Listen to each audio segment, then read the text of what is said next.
Revista Espírita de 1858. Outubro, item 2. Emprego oficial do magnetismo animal.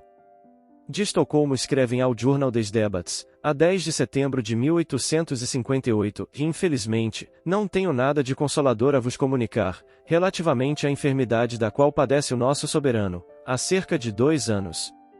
Todos os tratamentos e remédios que os profissionais da área têm prescrito durante esse tempo não trouxeram nenhum alívio aos sofrimentos que arruinam a saúde do rei Oscar. Segundo o conselho de seus médicos, o Sr. Klugenstier, que desfruta de alguma reputação como magnetizador, foi chamado recentemente ao castelo de Drottningholm, onde continua a residir a família real, a fim de submeter o augusto doente a um tratamento regular de magnetismo. Aqui se acredita que, por uma coincidência bastante singular, a sede da doença do rei Oscar se acha estabelecida precisamente no mesmo local da cabeça em que se situa o cerebelo, como, infelizmente, parece também ser o caso do rei Frederico Guilherme IV, da Prússia. Perguntamos se há 25 anos teriam os médicos ousado prescrever publicamente semelhante recurso, mesmo a um simples particular, quanto mais, e com mais forte razão, a uma cabeça coroada. Nessa época, todas as faculdades científicas e todos os jornais não dispunham de sarcasmos suficientes para denegrir o magnetismo e seus partidários. As coisas mudaram bastante neste curto espaço de tempo. Não somente já não se ri do magnetismo, mas ele oficialmente reconhecido como agente terapêutico. Que lição para os que sorriem das ideias novas! Ela os fará compreender, finalmente, quão imprudente é se inscreverem em falso contra as coisas que não compreendem. Temos uma porção de livros escritos contra o magnetismo por homens em evidência. Não teriam feito melhor em calar-se e esperar? Então, como hoje para o espiritismo, lhe opunham a opinião dos homens mais eminentes, mais esclarecidos e mais conscienciosos, e nada lhes abalava o ceticismo. A seus olhos o magnetismo era apenas charlatanismo, indigno das pessoas sérias.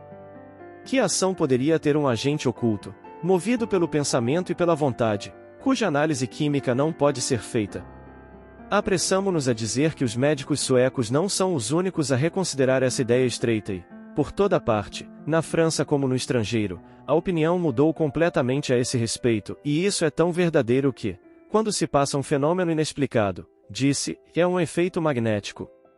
Encontra-se, pois, no magnetismo a razão de ser de uma porção de coisas antes atribuídas à imaginação, bastante cômoda para os que não sabem o que dizer. O magnetismo haverá de curar o rei Oscar? Esta é uma outra questão. Sem dúvida já operou curas prodigiosas e inesperadas, mas tem seus limites, como tudo que existe na natureza. Aliás, é preciso levar em consideração o fato de que em geral não se recorre ao magnetismo senão em extremes e em desespero de causa, quando muitas vezes o mal já fez progressos irremediáveis ou foi agravado por uma medicação contraindicada. Quando triunfa de tais obstáculos é necessário que seja muito poderoso. Se a ação do fluido magnético é hoje um ponto geralmente admitido, o mesmo não se dá em relação às faculdades sonambúlicas, que ainda encontram muitos incrédulos no mundo oficial, sobretudo no que concerne às questões médicas. Todavia, deve-se convir que, sobre esse ponto, os preconceitos se enfraqueceram singularmente, mesmo entre os homens de ciência, e temos a prova disso no grande número de médicos que fazem parte de todas as sociedades magnéticas, quer na França, quer no estrangeiro. De tal modo os fatos se vulgarizaram que foi preciso ceder à evidência e seguir a corrente, querendo ou não. Em breve acontecerá a mesma coisa com a lucidez intuitiva. O espiritismo liga-se ao magnetismo por laços íntimos, considerando-se que essas duas ciências são solidárias entre si. Quem, entretanto, acreditaria que fosse encontrar os seus mais obstinados inimigos entre certos magnetizadores, embora não contém esses com a oposição dos espíritas?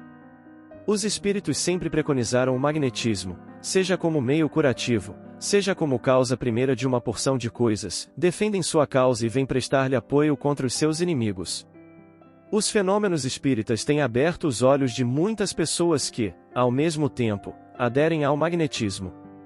Não é bizarro constatar que os magnetizadores esquecem tão depressa o que sofreram dos preconceitos, negando a existência de seus defensores e contra eles atirando as mesmas flechas que outrora eram lançadas sobre si próprios? Isto não é nobre nem digno de homens para quem a natureza retira, mais que os outros, o direito de pronunciar o famoso nec plus ultra, ao desvendar um de seus mais sublimes mistérios. Tudo prova, no rápido desenvolvimento do espiritismo, que logo ele terá direito de cidadania. Enquanto espera, aplaude com todas as suas forças a posição que acaba de conquistar o magnetismo, como um sinal incontestável do progresso das ideias.